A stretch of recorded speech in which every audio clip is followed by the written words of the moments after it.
Hi everyone, I hope you're all doing well and thanks for being here. This is a timeless reading that's for somebody out there. My intention is that it will find the people it's meant for and at the right time. It's definitely not intended to be for everyone, so if the storyline that emerges doesn't resonate for you, it's probably not a reading that's for you. You can still watch the whole reading because it's always an intention of mine that anyone who's drawn to one of my readings will gain something from it, whether it's an insight, a piece of wisdom, or just the opportunity to see something from a different perspective. So if you are here, I think you're meant to be here. All right, we'll get started. We'll just do our love pause first. This is where we pause the video and intentionally send some love out into the universe. You can also do a Ho'oponopono prayer instead, and that would be saying the 4 sentences: thank you, I love you, I'm sorry, and please forgive me. So thanks to everyone who does this. The time to pause is now, and I'll start my reading on the next slide.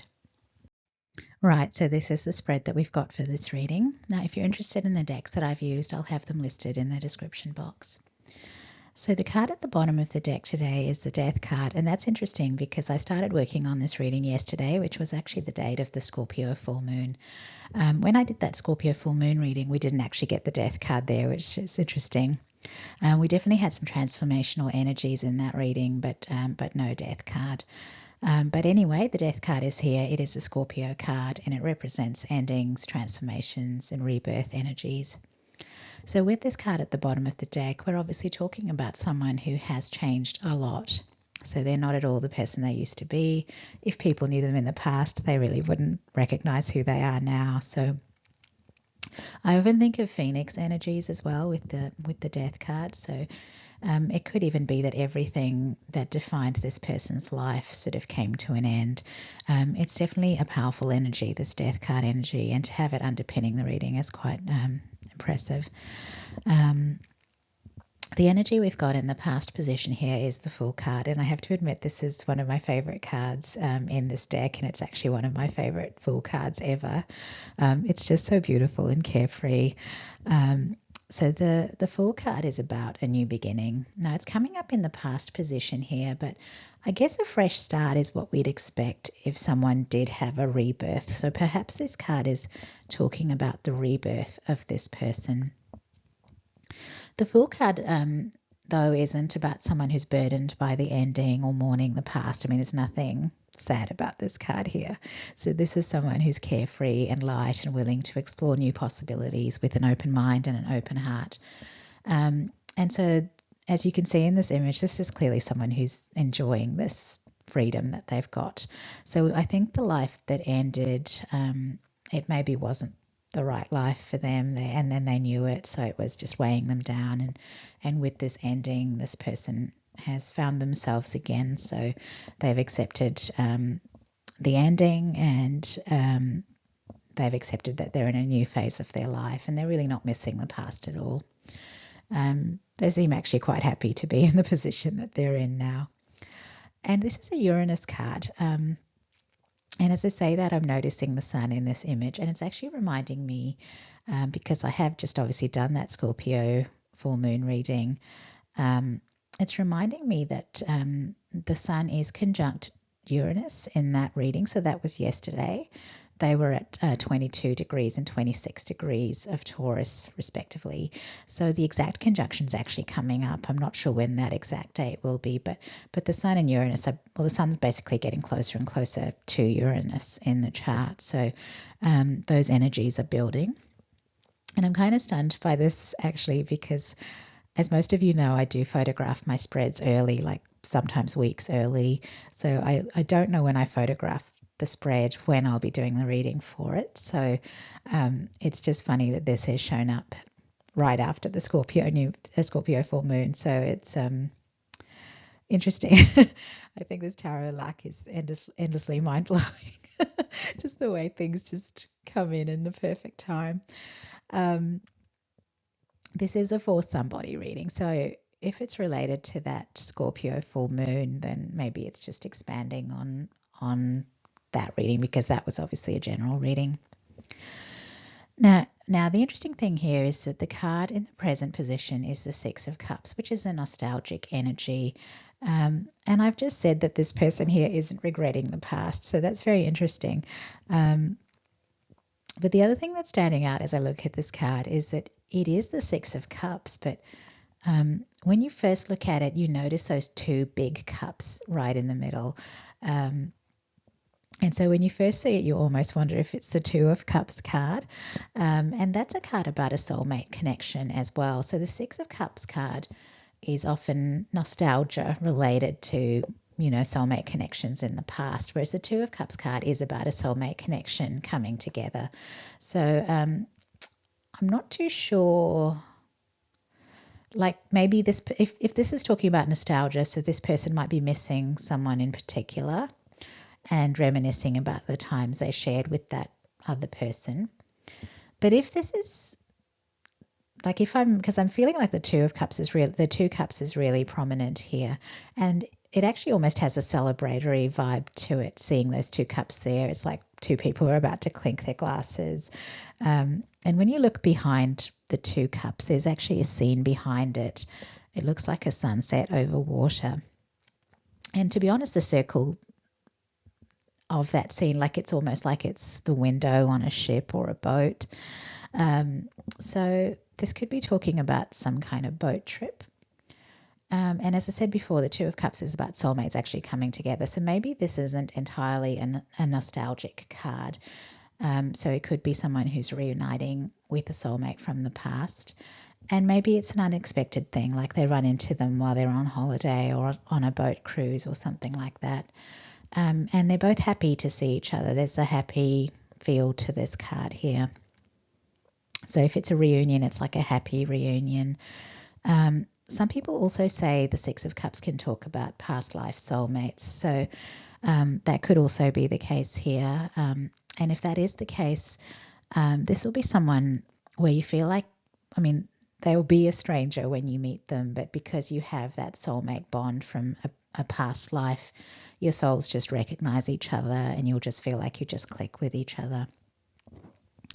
Now, the card in the future is the Ten of Pentacles, which is about a lot of material security. So it's a lot.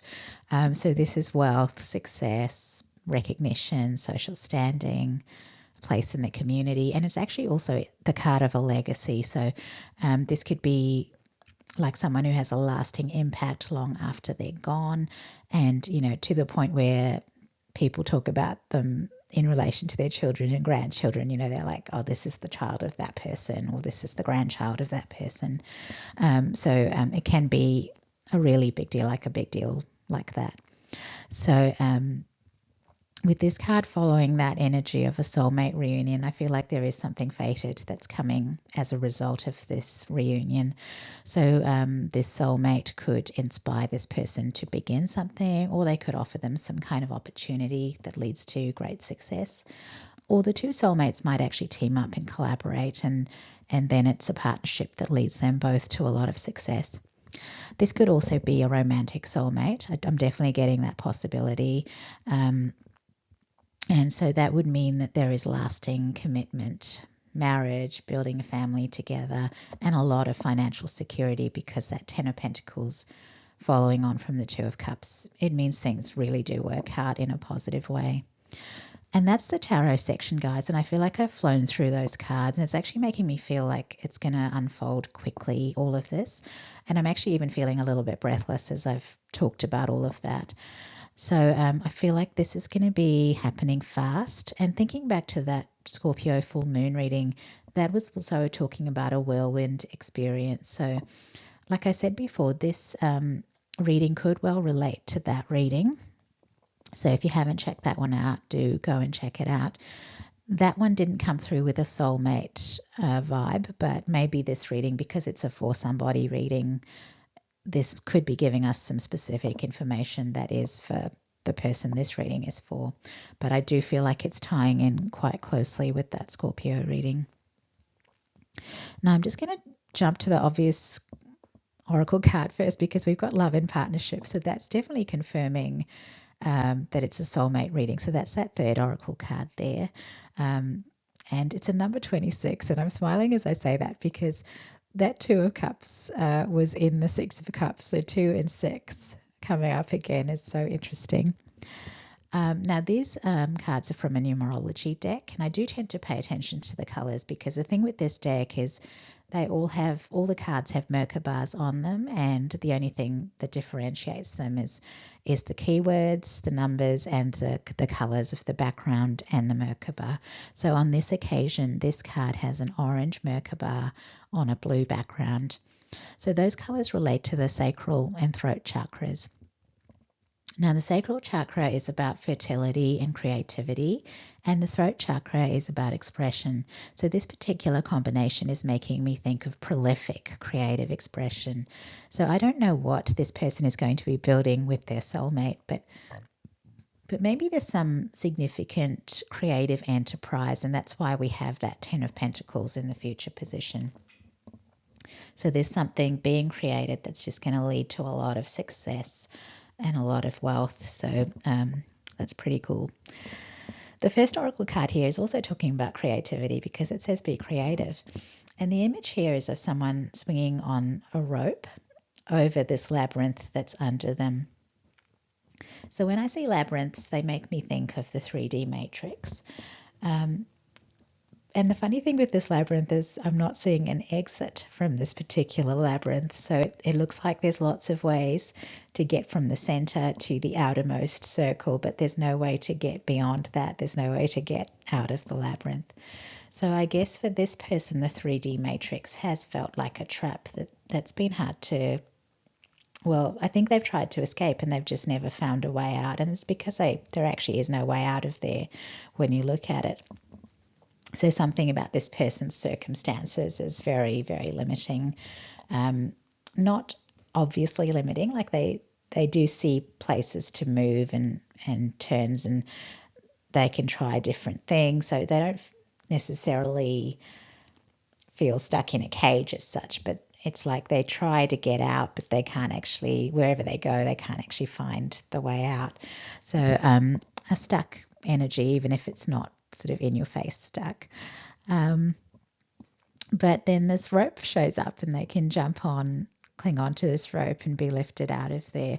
So maybe that is this soulmate showing up, and whatever this creative journey is that's beginning, it could be what gives them the escape route they needed. And now in my mind's eye, I'm picturing like the soulmate in a helicopter above, and they're throwing this knotted rope down, and this person's grabbing on and being lifted out of the labyrinth. So good job, team. But yeah, I'm getting from that because it is almost like a thinking out of the box kind of solution. So maybe this idea might even seem a little crazy at the start, but both individuals are just going to go for it. And it's going to work for them. They're going to pull it off because, like I said, there's definite success in their future. So the middle oracle card shows an elephant with the message, ambush fear with your ferocious dream. And the colours on this card are all related to the higher chakras. So I'm seeing the crown and the third eye chakra in particular. So this does sound like it's a very daring dream that this pair is embarking on. And I feel like they're not going to let limitations stand in the way. And the mindset here, I guess it's like a thundering elephant rampage. I don't know why I use the word thundering there. It seems like a funny adjective to use, but maybe that's for somebody out there. When elephants are on a rampage, they just kind of mow down whatever gets in the way. So whatever this creative enterprise or dream is, other people would be wise to just get out of the way is what I'm getting. They're not going to be able to stop it. And that's really it for this reading, but my mind's still sort of hung up on the word thunder coming up. So maybe that's to do with someone's name or the thunderbolt as a symbol. I know there might be names in lots of different languages that might relate to lightning or thunder. And obviously the symbol of a thunderbolt is one that you do see quite frequently spoken about or, visibly. It can relate to electricity. I'm thinking of Harry Potter's Scar. I think the band AC/DC, don't they have a lightning bolt, something like that?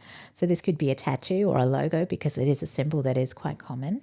To me also, it's just coming to me now that it's kind of strange to even have the word thunderbolt because lightning bolt would be the more accurate description, wouldn't it? Because it's the lightning that you actually see. But anyway, it made me want to go look up Thunderbolt. And when I did, some different mythologies came up actually. So obviously we know about Thor being the Norse god of thunder, but it also comes up as a weapon. So Zeus in Greek mythology and his equivalent Jupiter in Roman mythology, they both have the thunderbolt as a weapon. And then in Hinduism, there's a god called Indra, and the thunderbolt was his weapon. And I think the word for it is Vajra. So I don't know if you guys watched the last Pick a Pile reading I did, but one of the piles did have a goddess called Vajra Yogini in it. And so the word Vajra just kind of jumped out at me because I'd done that not long ago. So like I was saying before, it could be that someone's name means thunder in their language, whatever it is. And then I was just about to end the reading, and then I got strikes like a thunderbolt pop into my head. So that phrase, and that's obviously the same kind of meaning as a lightning strike. So maybe this is not just something that happens quickly, because I was feeling like it's something that happens quickly. Maybe this is something that happens in an instant, like super fast. And again, that's taking me back to the Scorpio reading, because that was also talking about a rapid change in circumstances that someone isn't expecting. And then I felt like I should Google that phrase, like strikes like a thunderbolt, to see if it had any other connections, like maybe it's in a song or a poem or something like that. But the thing that caught my eye on the search page was an Italian phrase, and I'll probably pronounce it wrong, bear with me, but I think it's colpo di fulmine or fulmine. Colpo di fulmine maybe. But yeah, I'm sure I'm mispronouncing that. But apparently it means love at first sight, and how that can feel like being hit by a thunderbolt. So maybe this is love striking like a thunderbolt, love at first sight. And if it's love at first sight, then maybe that Six of Cups that we had was actually about past life soulmates meeting up in this lifetime, and it's going to feel like instant love and connection. And that's because the love and the bond already exists at soul level from that previous lifetime or lifetimes where you've been together. Right, well, all of that's left me feeling a bit breathless again. So, oh my God, if this is your reading, you're going to be feeling breathless when this hits you, is what I'm getting. I'm now thinking of that Take My Breath Away song from the Top Gun movie. I'm singing it in my head. And there's a line, if only for today I am not afraid.